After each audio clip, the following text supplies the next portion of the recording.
오늘 우리가 나눌 하나님의 말씀은 창세기 33장 말씀입니다.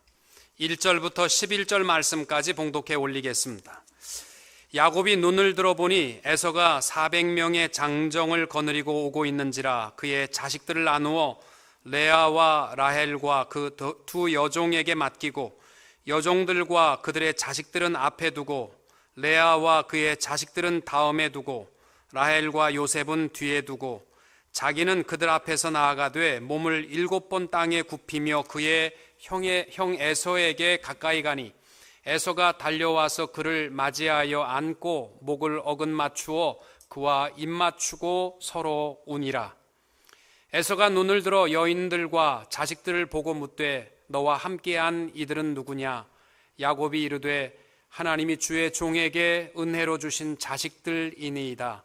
그때 여종들이 그의 자식들과 더불어 나와 절하고 레아도 그의 자식들과 더불어 나와 절하고 그 후에 요셉이 라헬과 더불어 나와 절하니 에서가 또 이르되 내가 만난 바 이 모든 때는 무슨 까닭이냐? 야곱이 이르되 내 주께 은혜를 입으려 함이니이다. 에서가 이르되 내 동생아 내게 있는 것이 족하니 내 소유는 내게 두라. 야곱이 이르되 그렇지 아니하니이다. 내가 형님의 눈앞에서 은혜를 입었사오면 청하건대 내 손에서 이 예물을 받으소서. 내가 형님의 얼굴을 배온즉 하나님의 얼굴을 본 것 같사오며 형님도 나를 기뻐하심이니이다. 하나님이 내게 은혜를 베푸셨고 내 소유도 족하오니 청컨대 내가 형님께 드리는 예물을 받으소서 하고 그에게 강권함에 받으니라. 아멘. 오늘의 말씀은 만족한 인생이라 이렇게 말씀을 제목해서 나눕니다. 지난주에 우리가 나눈 창세기 32장 말씀에서 야곱은 앞에는 형 에서가 400명의 용사들을 앞세워 쫓아오고 뒤로는 외삼촌 라반과 그 아들들이 선을 긋고는 절대로 넘어오지 못하게 한 절대절명의 위기에서 야복강을 앞에 두고 20년 동안 전쟁과 비슷하게 방불하는 그러한 싸움 속에서 벌어놓은 모든 재산을 다 내려놓았습니다. 그리고 혼자 아무것도 의지할 것 없는 광야에서 하나님만을 붙들고 목숨을 건 씨름을 했습니다. 내게 축복하지 않으면 절대로 놓지 않겠습니다. 하나님께서 기꺼이 져주시면서 이제는 야곱이라 하지 말고 이스라엘이라 하라. 하나님과 겨루어 이기었다라는 이름을 주셨습니다.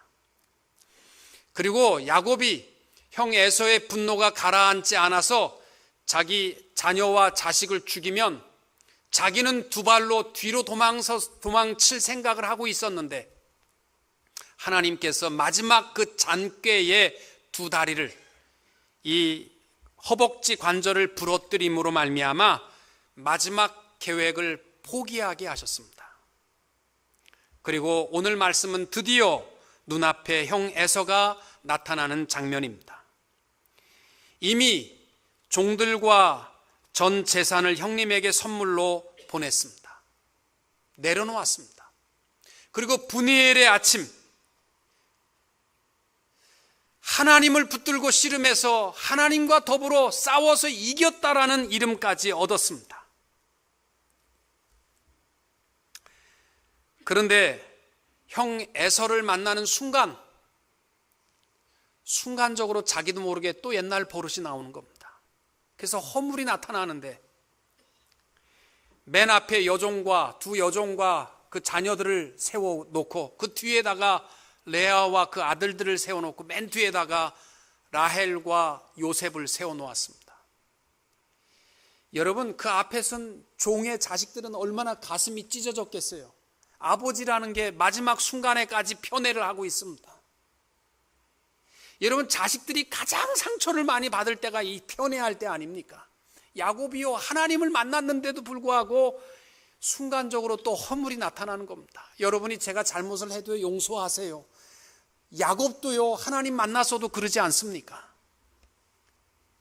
그리고 나서 형님 앞에 설 때에 그 400명의 용사가 쫓아올 때에 하나님을 만났음에도 불구하고 그 두려움을 이기기가 참 어려웠습니다. 야곱이 형 에서를 보는 순간 3절에 이렇게 말합니다. 자기는 그들 앞에서 나아가되 몸을 7번 땅에 굽히며 그 형 에서에게 가까이 갔다. 당시의 풍습을 기록하고 있는 텔 엘 아마르나 석판에 보면 왕에게 그 당시에 나가는 사람들은 무조건 7번 절하게 되어 있었습니다.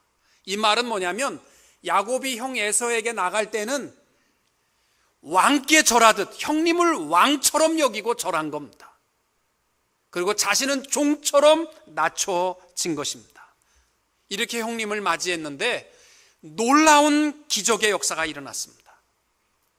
자신을 향하여 칼을 들이댈 줄 알았던 형 에서가 더 이상 자신을 주체하지 못하고 절하고 있는 야곱에게로 달려와서 그를 끌어안고 한없이 입맞추며 눈물을 흘리면서 마음껏 기쁨으로 제외를 하고 있는 겁니다. 20년을 걱정하며 노예처럼 생활하고 고생해야 했던 이유가 바로 형이 자기를 죽이려고 한 것뿐이었는데, 형이 이렇게 쉽게 자기를 용서할 것 같으면 자기 20년 동안 괜히 고생했네, 아마 그 마음이 있었을 것 같아. 한없이 울면서 형님한테 말합니다. 10절에 보니까 내가 형님의 얼굴을 배운즉 하나님의 얼굴을 본 것 같사옵니다. 많이 듣던 멘트 아닙니까? 여러분, 이게요 기적을 이루는 멘트입니다.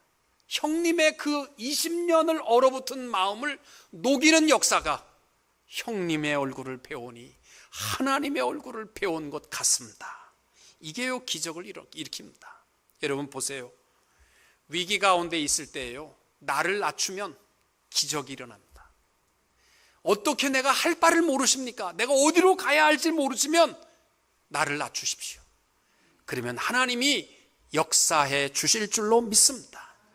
야고보서 4장 10절에 주 앞에서 나를 낮추라, 그리하면 주께서 너희를 높이시리라. 베드로전서 5장 5절과 6절 말씀에 하나님은 교만한 자를 대적하시되 겸손한 자들에게는 은혜를 주시느니라. 그러므로 하나님의 능하신 손 아래에서 겸손하라, 때가 되면 너희를 높이시리라. 여러분, 막막한 두려움이 있으시면 엎드리십시오. 하나님이 위기를 이기게 해 주실 줄로 믿습니다. 아니면 형제를 높이십시오. 이웃을 높이십시오. 여기에 기적의 힘이 있습니다.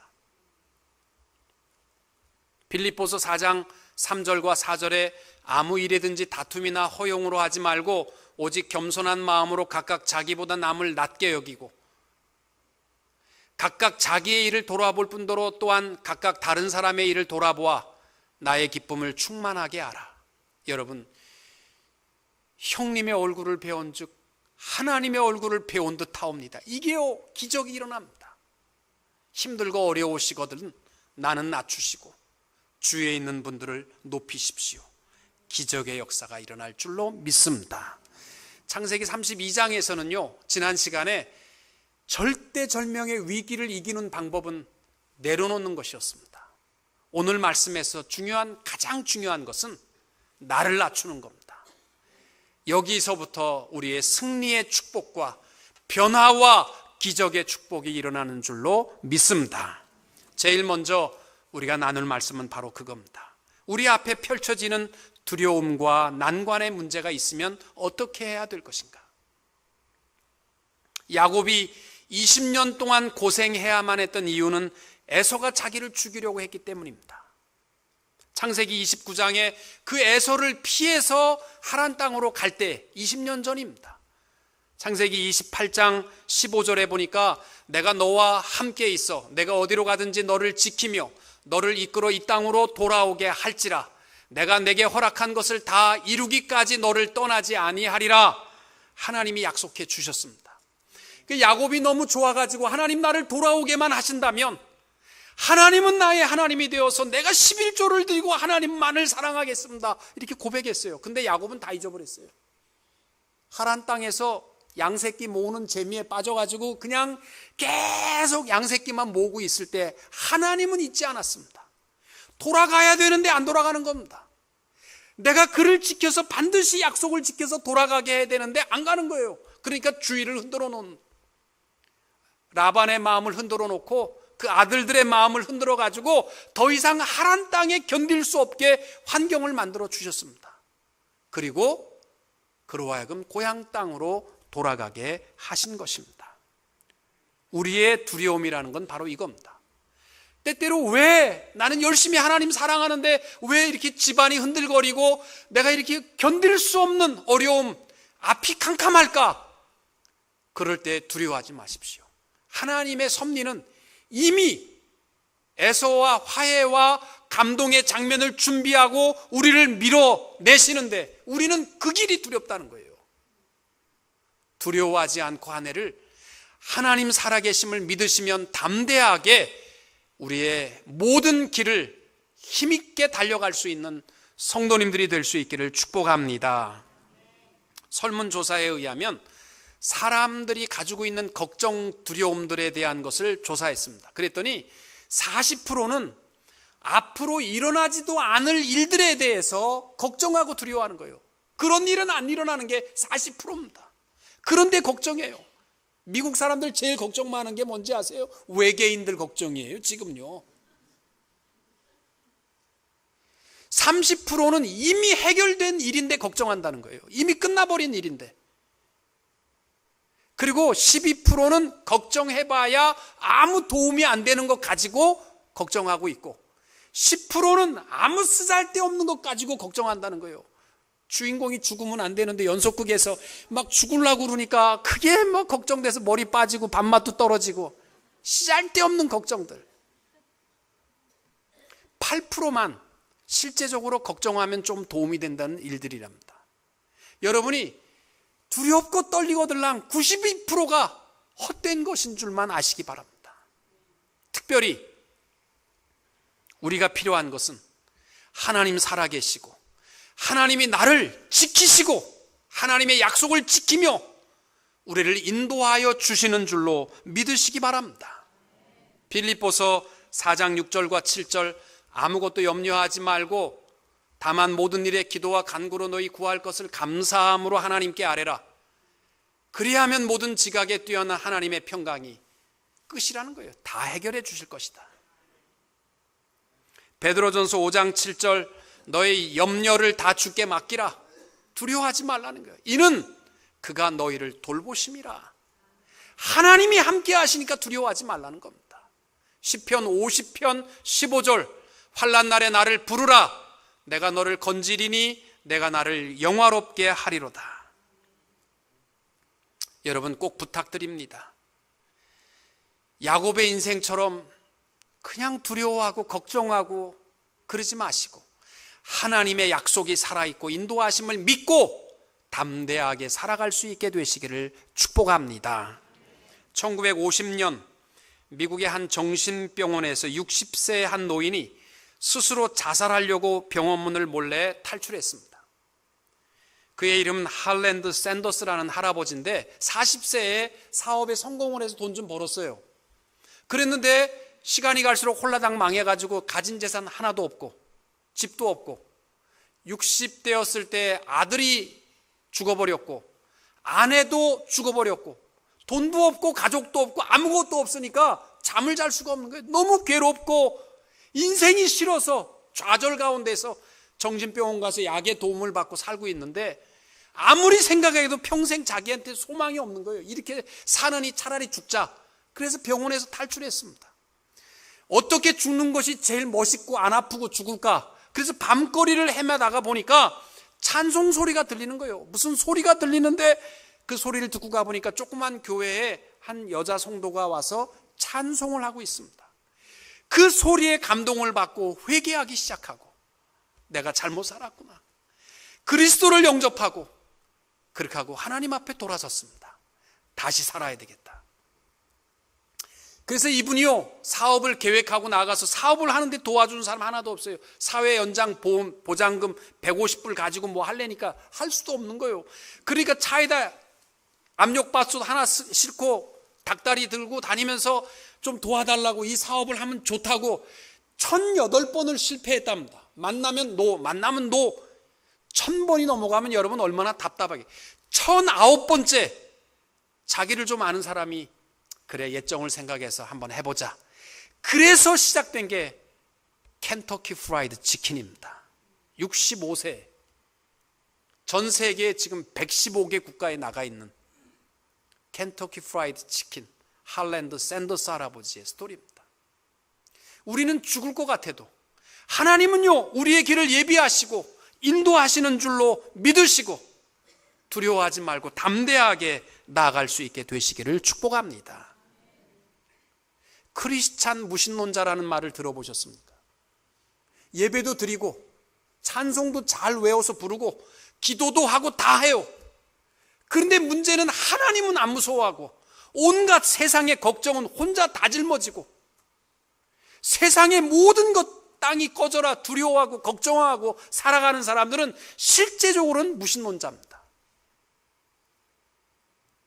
하나님을 향하여서 아버지 이렇게 부르면서 실제는 고아처럼 혼자 고민 다 하고 혼자 걱정 다 하고 살아간다면 그 사람은 실천적 무신론자입니다. 사랑하는 성도 여러분, 하나님 살아계십니다. 하나님께서 우리의 약속을 반드시 지키시는 줄로 믿으시기 바랍니다. 두려워 말고 한 해를 담대하게 살아가는 성도님들이 되시기를 축복합니다. 두 번째로 우리가 기억해야 할 말씀이 있습니다.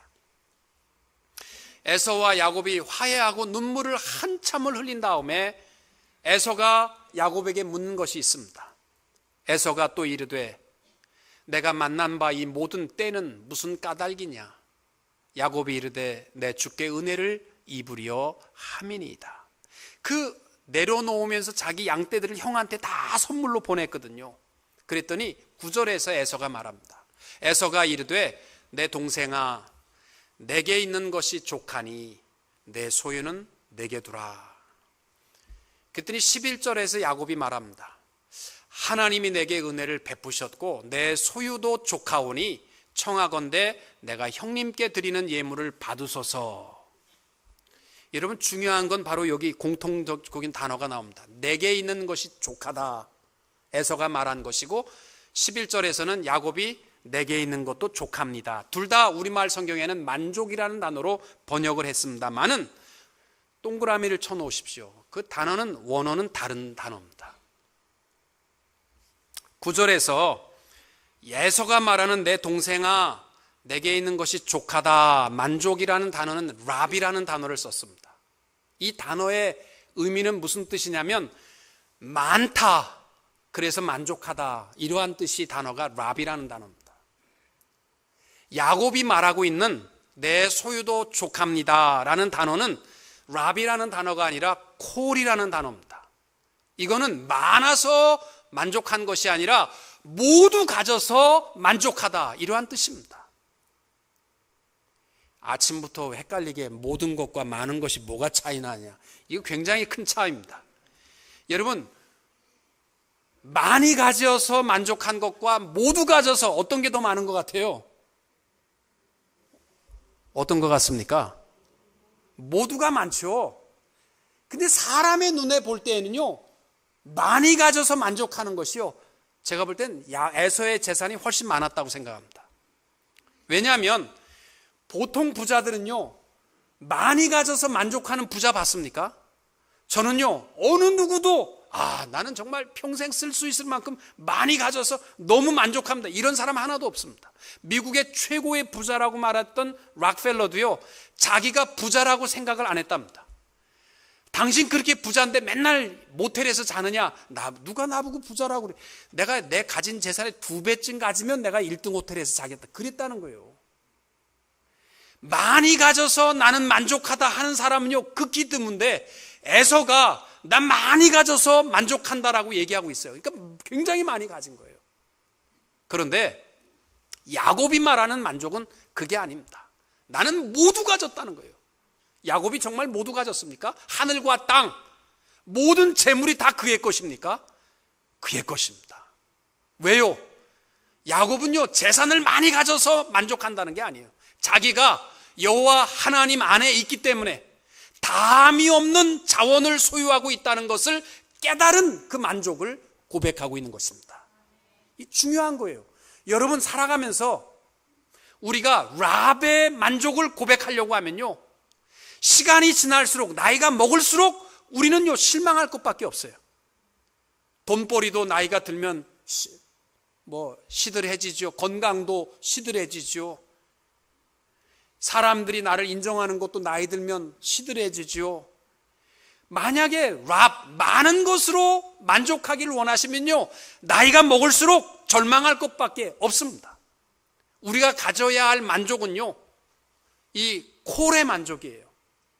모든 것을 그리스도 예수 안에 있기에 모든 것을 가진 자의 만족을 가질 수 있어야 이것이 그리스도인의 참된 만족이 되는 줄로 믿습니다.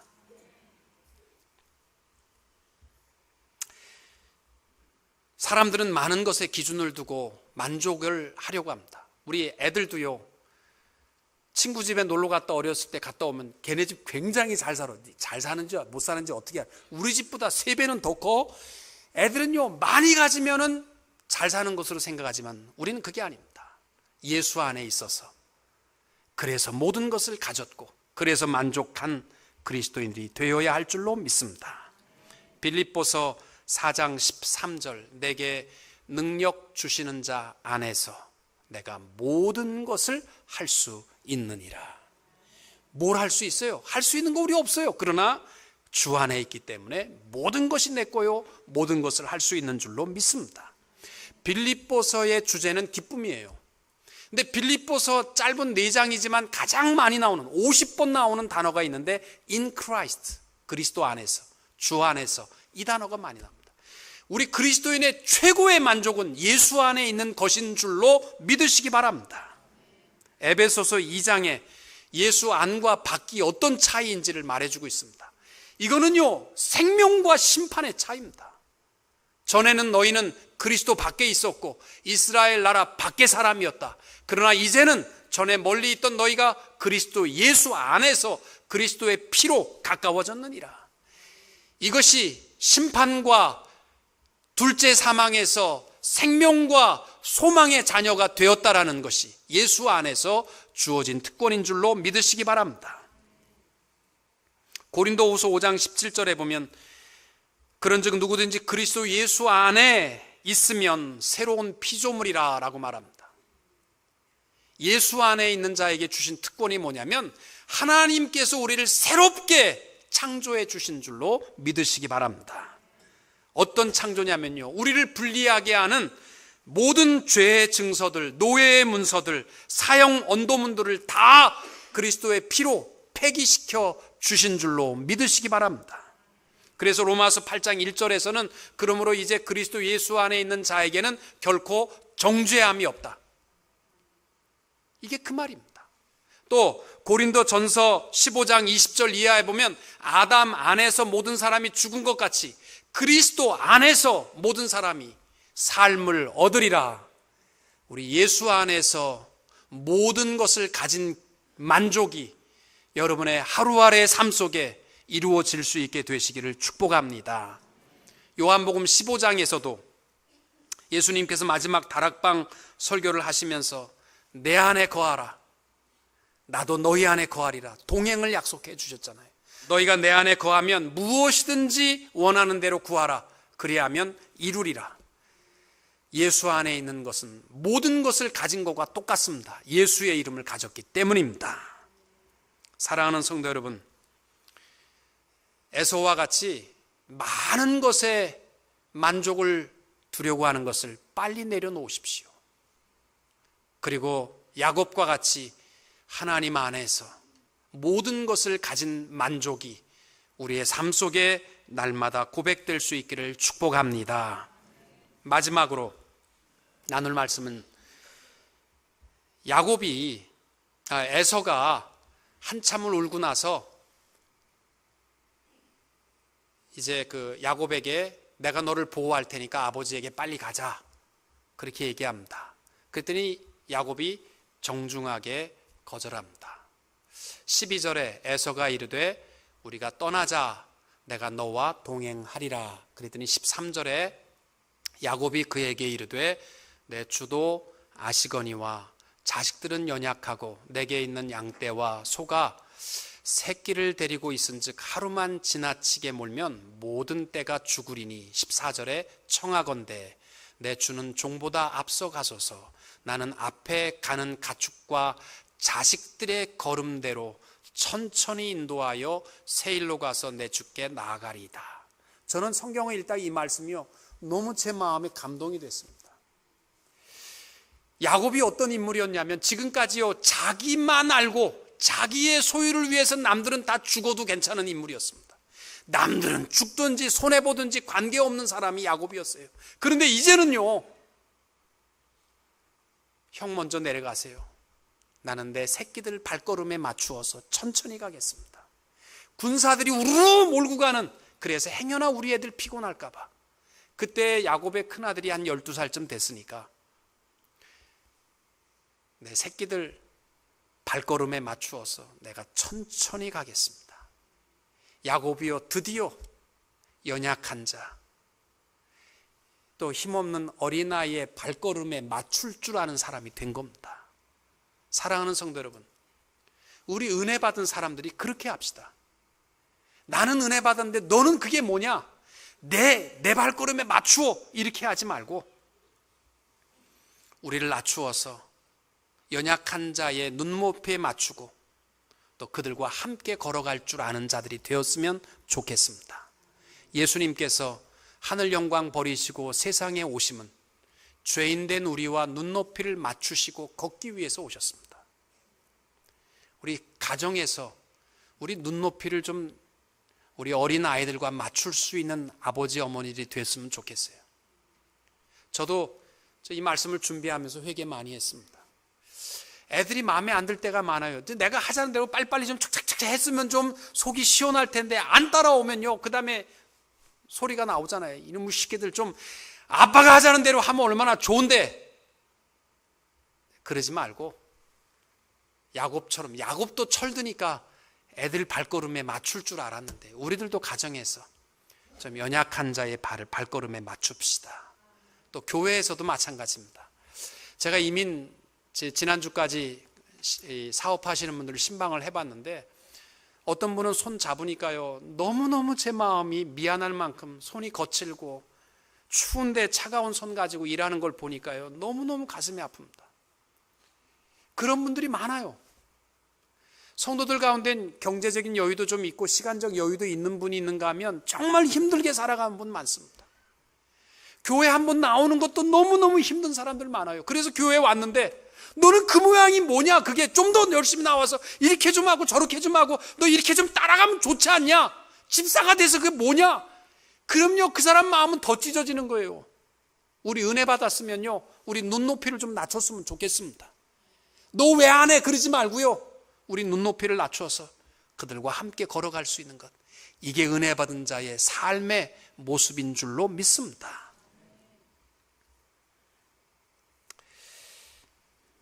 여러분, 토끼와 거북이 이야기 있잖아요. 저도 설교 준비하면서 알았는데 한국하고 일본하고 내용이 다르답니다. 한국은요, 토끼와 거북이 이야기가 뭐냐면 출발을 해서 토끼가 상대도 안 되게 빨리 가다가 하도 늦게 오니까 잠들었어요. 거북이는 안 자고 죽도록 땀 흘리고 가서 1등 했다. 그래서 거북이는 왕 됐고 또 토끼는 완전히 개털됐다. 이 얘기 아닙니까? 1등 해야 된다. 쉬지 말고 하여튼 1등 해야 된다. 어렸을 때 우리 토끼와 거북이 얘기가 남긴 우리의 그 이야기입니다. 근데 일본은 안 그렇대요. 토끼와 거북이가 출발해서 가다가 토끼가 잠드는 것까지는 똑같대요. 그래서 거북이가 죽도록 가다가 토끼를 지나치지 않고 토끼를 깨웠다는 거예요. 야, 토끼야, 일어나라. 토끼가 일어나서 감동을 받고 그 다음에 깡충깡충 뛰어서 1등한 게 아니라 거북이 손잡고 같이 꼬링을 같이 했다. 그 얘기에 일본에서는 그렇게, 일본 사람들이 어렸을 때부터 그래서 그런지 협동심이 많은 것 같아요. 세상이 1등 제일주의가 되더라도 우리는요, 교회가 끝까지 외쳐야 될 것이 있다면 연약한 자와 눈높이 같이 하는 겁니다. 이것이 참된 인생의 승리요, 이것이 신앙의 승리인 것을 기억하시고 우리 눈높이를 좀 낮추어서 함께 갈 수 있는 성도님들이 될 수 있기를 축복합니다. 사랑하는 성도 여러분, 올해에는요, 우리 좀 만족합시다. 없는 하나 때문에 괴로워하는 이 많은 것에 초점을 맞추어서 실망하는 인생이 되지 말고 모든 것을 그리스도 안에서 가진 콜의 만족을 가지고 눈높이를 낮추고 함께 갈 수 있는 성도님들이 다 되시기를 주님의 이름으로 축원합니다.